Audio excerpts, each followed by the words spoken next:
वंदे मातरम साथियों, जैसा कि आपको पता है एसएनए पे जो लिमिट जारी करने का काम है वो शुरू हो चुका है और आपको किस तरीके से चेक करनी है लिमिट, कितनी लिमिट आपके कार्यालय या आपके एजेंसी को जारी की गई है, उसके संबंध में मैंने पिछले वीडियो में बात की थी। अब आज इस वीडियो में बात करेंगे कि बिल एलोकेशन का जो प्रोसेस है वो किस तरीके से होगा। क्योंकि गत साल आपने काफ़ी काम किया होगा, मैंने भी काफ़ी वीडियो इस एसएनए से संबंधित बनाए थे जिसमें बिल एलोकेशन वगैरह सारी प्रोसेस बताई थी। लेकिन एक बार मैं आपको दोबारा पुनः नए सिरे से ये प्रोसेस बता रहा हूँ। तो जैसे यहाँ से आपको लॉगिन करके आपको यहाँ होम पेज पे आ जाना है। होम पेज पे आने के बाद में सबसे पहले तो आपको जो काम करना है वो है बिल एलोकेशन। लेकिन उससे पहले आपको अगर वेंडर आपने पहले से ऐड किया हुआ है तब तो कोई प्रॉब्लम नहीं, लेकिन अगर किसी को नया वेंडर ऐड करना है तो सबसे पहले आपको वेंडर ऐड करना पड़ेगा। उसके बाद में आपको इंतजार करना पड़ेगा कि वेंडर जहाँ से जब अप्रूव हो जाएगा तभी आप उसको पेमेंट कर पाएंगे। तो अब जैसे वेंडर ऐड करना है तो वो कैसे करेंगे, तो यहाँ से जैसे आप अदर बिल में जाएंगे। अदर बिल में जाने के बाद में यहाँ वेंडर मास्टर में जाना है। तो वेंडर मास्टर में जैसे आप जाएंगे तो यहाँ से आपको वेंडर है वो सिलेक्ट करना है या नया वेंडर है वो बनाना पड़ेगा। इसके लिए आप यहाँ से ग्रुप क्रिएट कर लें, या अगर पहले से बनाया हो तो उसको आपको सर्च करना है तो आप search by name, by bank account और ग्रुप के नाम से सर्च कर सकते हैं। अब जो भी वेंडर आप बनाना चाहते हैं यहाँ उस वेंडर का आप जैसे नाम लिख दें। मैं जैसे आपको सिर्फ समझाने के लिए बता रहा हूँ। अगर कोई व्यक्ति है तो उसका नाम लिखना है, फर्म है तो फर्म का नाम लिखना है, व्यक्ति है तो उसके फादर का नाम लिखना है, फर्म है तो फादर का नाम लिखने की आवश्यकता नहीं है। अब इसमें पेमेंट टाइप में आपके यहाँ दो तरह के ऑप्शन है, बेनिफिशियरी और वेंडर।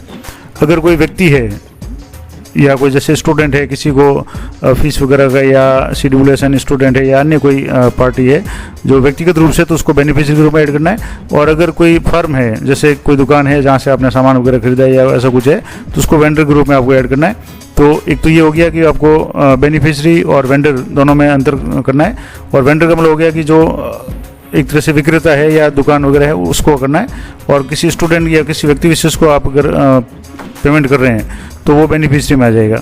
इसके बाद में जो अगला जो प्रोसेस होगा या इसके आगे का जो होगा उसमें आपको पेमेंट टाइप आ गया। उसके बाद में आपको ग्रुप सेलेक्ट करना है। ग्रुप आप जो भी सिलेक्ट करना चाहें वो कर सकते हैं या पहले से ग्रुप आप बना दें। उसके बाद में यहाँ आपको स्टेट उसका जो भी सिलेक्ट करना है कि वो व्यक्ति या फर्म है वो किस स्टेट से संबंधित है। यहाँ से आपको डिस्ट्रिक्ट सेलेक्ट कर लेना पूरी लिस्ट में से। उसके बाद में सबसे इंपॉर्टेंट बात आपको IFSC कोड है वो एंटर करना है। अगर आपको नहीं पता तो यहाँ से आप IFSC कोड से चेक कर सकते हैं। बैंक डिटेल इंटर करनी है जिसमें अकाउंट नंबर इंटर करना है, मोबाइल नंबर इंटर करना है। वेंडर टाइप में आपको यहाँ से कॉमर्शियल है, इंस्टीट्यूशनल है, NGO है, पर्सनल है, स्मॉल बिजनेस फाइनेंस है या स्मॉल स्केल इंडस्ट्रीज है, जो भी कैटेगरी हो। और जैसे बड़ा कोई है तो कॉमर्शियल हो जाएगा, NGO हो सकता है, व्यक्तिगत अगर कोई व्यक्ति है तो पर्सनल हो जाएगा, इंस्टीट्यूशनल अगर कोई है तो संस्था है तो इंस्टीट्यूशनल हो जाएगा, NGO है तो NGO आप लिखें, जो भी है उसको आप सेलेक्ट करें। और उसके बाद में वेंडर का यहाँ आपको एड्रेस लिखना है। GST नंबर है तो ठीक है, नहीं तो आपको अनिवार्य रूप से नहीं लिखना है। और उसके बाद में पैन नंबर है वो लिख करके इसको सबमिट करना है। और सबमिट करने के बाद में कुछ समय के बाद में वो वेंडर है वो ऐड हो जाएगा। जब वेंडर ऐड हो जाएगा तभी आप उसको पेमेंट कर पाएंगे। और वेंडर जब ऐड हो जाएगा तो आप वेंडर को कैसे चेक करेंगे, तो यहाँ से रिपोर्ट्स में जाएंगे।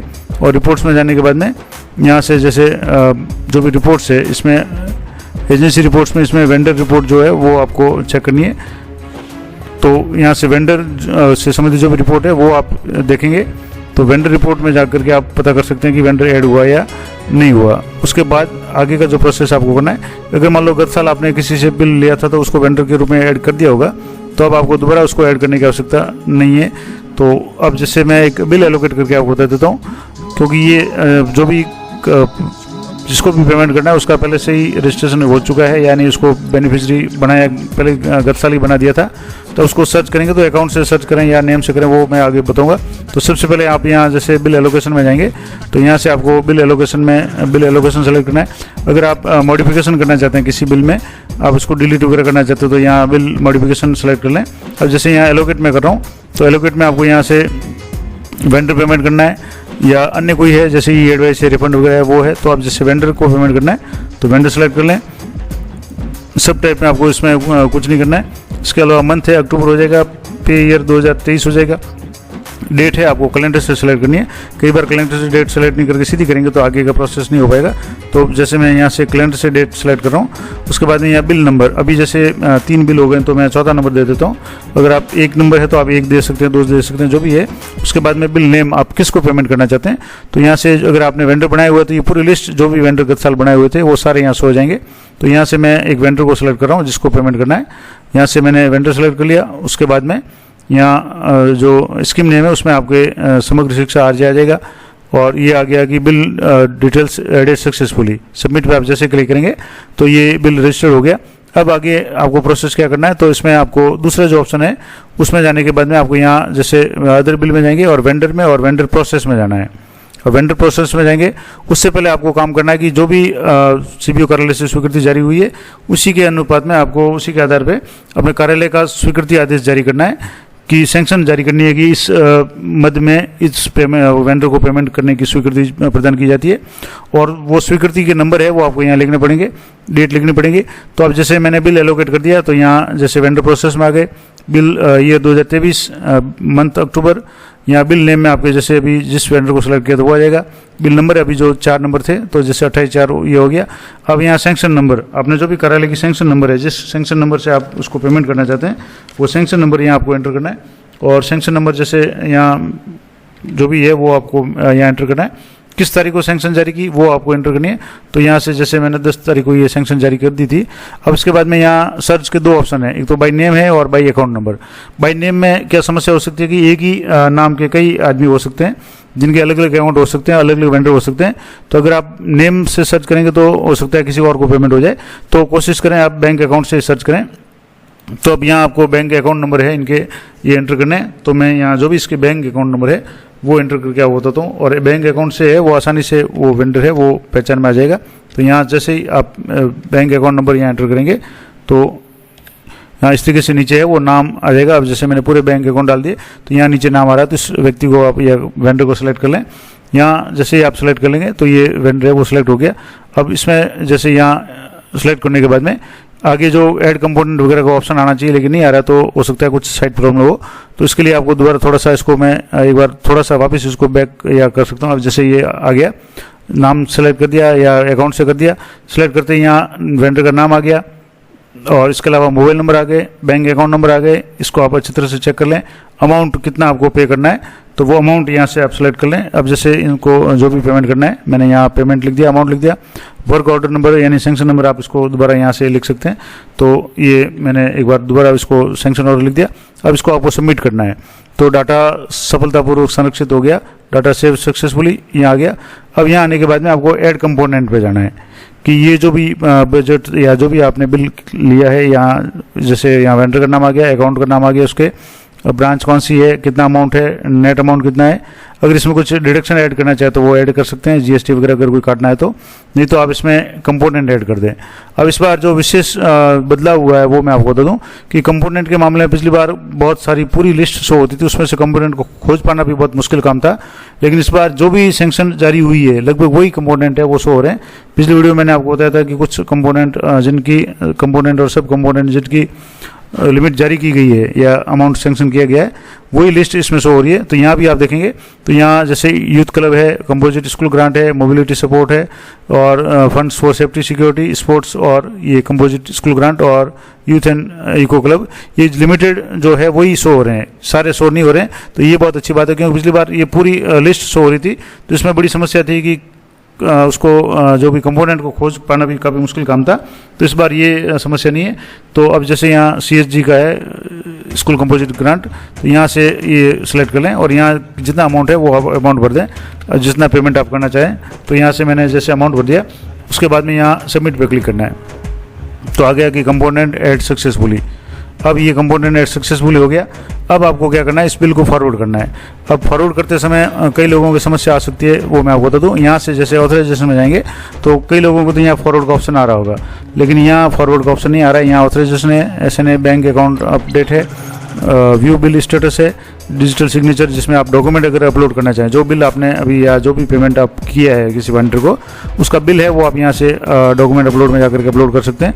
तो यहाँ मंथ आ गया और इसके बाद में ईयर और यहाँ से जो वेंडर का नाम आ गया, ग्रुप का नाम आ गया और यहाँ से बिल नंबर जैसे 4 था तो ये बिल नंबर 4 और यहाँ से फाइल को आपको सेलेक्ट करके यहाँ सबमिट पर क्लिक करना है। तो ये आप डॉक्यूमेंट सबमिट करें। अब समस्या जो आ रही थी मैं आपको बता रहा था कि यहाँ जो फॉरवर्ड का ऑप्शन है तो वो आ ही नहीं रहा है। तो इसके लिए जिसने भी गत साल चेकर क्रिएट किए थे यानी यूज़र क्रिएट किए थे उनके जो फॉरवर्ड का ऑप्शन है वो चेकर पे आएगा।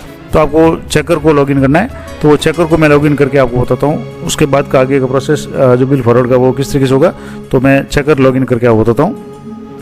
तो चेकर के लिए आपको चेकर जो आईडी थी गत साल मिली थी वो, उसके पासवर्ड और यहाँ कैप्चा भर करके आपको यहाँ आईए की जगह डीए सेलेक्ट करना है और यहाँ लॉगिन पे क्लिक करना है। तो अभी जैसे ये साइट थोड़ी सी आउट हो रही है तो मैं इसको दोबारा आपको करके बता देता हूँ। थोड़ा सा इसमें कई बार ये साइट है बहुत डिस्टर्ब रहती है, तो इसको 1-2 बार करेंगे जब जा कर के ये लॉगिन होगा। तो मैं दोबारा इसको वापस करके बताता हूँ। तो जैसे कि मैं आपको बता रहा था, यहाँ आपको डीए लॉगिन में जाकर के डीए सेलेक्ट करके आपको करना है और ओटीपी आएगा चेक करके मोबाइल पे, और ओटीपी वेरीफाई करने के बाद में यहाँ से आप जैसे इस तरीके से ये चेक करेंगे तो ये पूरा इस तरीके से साइट शो हो जाएगी। अब इसमें आपको ऑथराइजेशन में जाना है और यहाँ bill forward and ACS approval, bill forward and ECS approval है, इस पर आपको क्लिक करना है।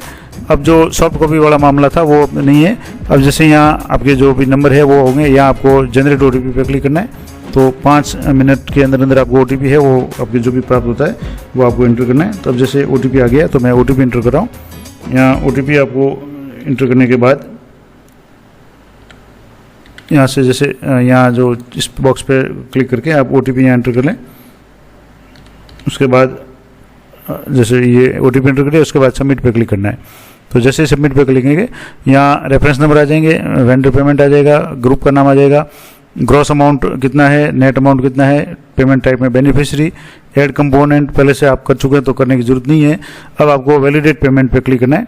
तो जैसे वैलिडेट पेमेंट पे क्लिक करेंगे आप बिल फॉरवर्डेड सक्सेसफुली का मैसेज आ जाएगा। अब आपको कहीं भी बिल को जैसे पहले जो ऑप्शन था, जैसे मैं आपको बता दूँ, यहाँ से पहले जो ऑप्शन था इसमें डिजिटल में जाने के बाद में सॉफ्ट कॉपी, ऐसा नहीं सॉफ्ट कॉपी जनरेट का, तो अब जैसे इसमें सॉफ्ट कॉपी जनरेट का कोई ऑप्शन काम नहीं करेगा या उसकी ज़रूरत भी नहीं पड़ेगी। तो ये पूरा प्रोसेस मैंने आपको बता दिया कि सबसे पहले आपको बिल एलोकेट करना है, उसके बाद में आपको वेंडर प्रोसेस करना है। अगर वेंडर पहले से नहीं बनाया तो आपको पहले वेंडर बनाना है, उसकी वेंडर मास्टर में जाकर के वेंडर की सारी डिटेल्स ऐड करनी है। वेंडर बनाने के बाद यानी जब भी वो अप्रूव हो जाएगा उसके बाद ही आप पेमेंट करें। तो उसके बाद जैसे वेंडर अप्रूव हो गया या पहले से ये वेंडर बनाया हुआ है, किसी ने भी बनाया है तो वो एक बार ये अप्रूव होगा। उसके बाद में आपको बिल एलोकेशन हो गया, उसके बाद में वेंडर प्रोसेस में जाना है। उसमें आपको सैंक्शन नंबर जो आपके कार्यालय के है वो एंटर करना है और सैंक्शन डेट एंटर करनी है।